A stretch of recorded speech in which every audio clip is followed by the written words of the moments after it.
pesar de que me abrace, le pedí que me quisiera, pero no era una cualquiera, era una puta con clase.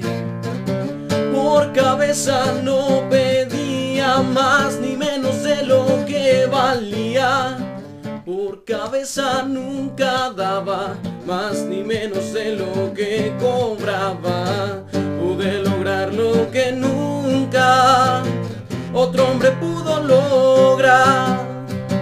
Demostrarle de verdad que había tanta pasión junta en medio de mi corazón, ahí en su cama desparramado. En media hora de infierno toqué el cielo con las manos.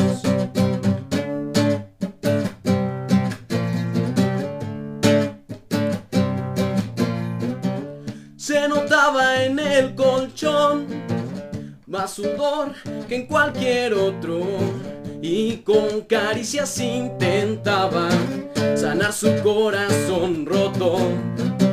Porque hace falta mucho más que dinero, otro final de segunda, para tapar en el alma ese agujero que de amargura se inunda.